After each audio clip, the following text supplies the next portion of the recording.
মন্দির তৈরি করে উদ্বোধন করেছিল। এজন্য করে আল্লাহ পাক এমন বন্যা দিয়েছে, দুবাইয়ের মতো একটি স্মার্ট শহর পানির নিচে তলিয়ে গিয়েছে। আরব আমিরাতের কিছু বাদশা আর দুবাইয়ের বাদশা মনে মনে করেছিল যাদের কাছে কোটি কোটি ডলার আছে তারা মনে করছে অর্থ দিয়ে সবকিছু করা সম্ভব হয়। খোদার কসম করে বলছি, আল্লাহ যদি চায় ওই বুরুজ খলিফাকে মাটির নিচে ধ্বংস করতে 1 সেকেন্ডও সময় লাগবে না। আল্লাহর কাছে লাগবে?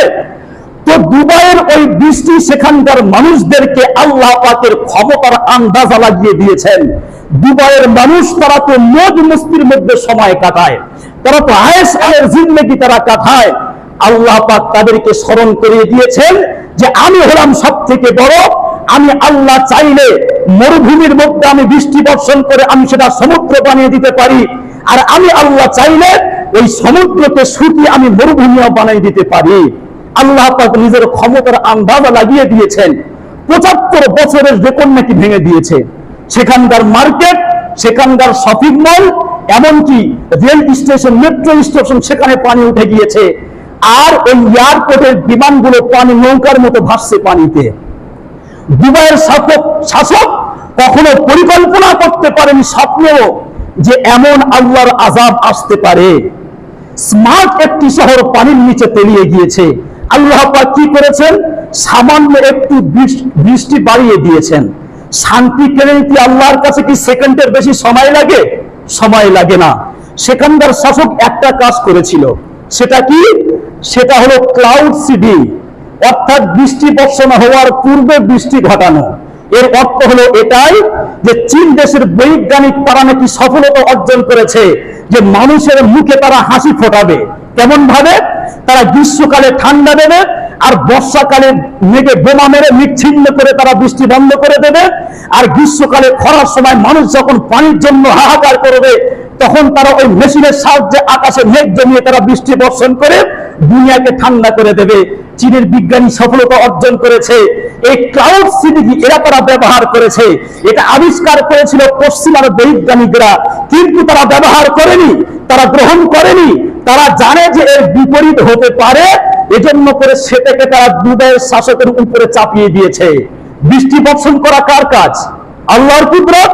আর আল্লাহর কুদরতে যদি কেউ হাত মারে আল্লাহ খুশি হবেন না নারাজ হবে? কথা বলেন। আল্লাহ পাক অবশ্যই নারাজ হয়ে যাবেন। এজন্য করে কিছুদিন পূর্বে আমরা দেখেছি যে করোনা ভাইরাসের মাধ্যমে আল্লাহ পাক পুরো দুনিয়াকে অচল করে দিয়েছিলেন। আমরা দেখেছি ওই আল্লাহর একটি সৃষ্টি নগণ্য করোনা ভাইরাসের কাছে পৃথিবীর সমস্ত বিজ্ঞান, পৃথিবীর সমস্ত প্রযুক্তি, পৃথিবীর সমস্ত টেকনোলজি মুখ থুবড়ে পড়ে গিয়েছিল। তাহলে আল্লাহ পারেন কি পারেন না? কথা বলেন। আল্লাহ অবশ্যই পারেন। সারা পৃথিবীর যত গুনাহের কাজ হয়, যত জেনা হয়, যত ব্যভিচার হয়, যত নোংরা কাজ হয়, সারা পৃথিবীতে যত হয়, দুবাইয়ে নাকি একদিনে তার থেকেও বেশি হয়। এজন্য করে অনেকে সোশ্যাল মিডিয়ায় বলছে যে তাদের শিক্ষা দেওয়া উচিত ছিল। ঠিক হয়েছে, কিন্তু আমরা ভাই তাদের সমালোচনা করব না। আমরা তো নিজেই আমরা গুনাহের স্বর্গে আমরা বসবাস করছি। আল্লাহ পাক এই বাংলার জমিনকে ধ্বংস করে দেন কিনা? কারণ দিন দিন আমাদের বাংলার জমিন ও গুনাহের শহরে, গুনাহের গ্রামে পরিণত হচ্ছে। আমরা তাদের জন্য দোয়া করব, আল্লাহ তুমি তাদেরকে হেদায়েত দাও, তাদেরকে শুধরে দাও, আর আমাদেরকে হেদায়েত দাও।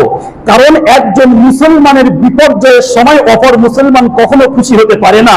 তারা তো আমাদের মুসলিম ভাই, তারা তো আমাদের দ্বীনী ভাই। তাদের হেদায়েত আমাদের জন্য খুব জরুরি। কারণ ওই মধ্যপ্রাচ্যের আরব বিশ্ব যদি সাইজ হয়ে যায়, গোটা পৃথিবীর সাইজ হতে বেশি সময় লাগবে না। অনেক ভাইয়েরা, অনেক আলেমরা সোশ্যাল মিডিয়া চিৎকার করছে ইসরায়েলের এই পণ্য বয়কট করো, সেই পণ্য বয়কট করো। কিন্তু মধ্যপ্রাচ্যের আরব বিশ্ব যদি কোনো একটা পণ্য বয়কট করার ঘোষণা দেয়, সারা পৃথিবীর সাইজ হতে হয়তো 15 মিনিট সময় লাগবে না। কিন্তু ওই সমস্ত বান্দাদের মধ্যে হেদায়েতের সেই রূপ আমরা দেখতে পাচ্ছি না। আমরা দোয়া করি, আল্লাহ তুমি তাদেরকে শুধরে দাও।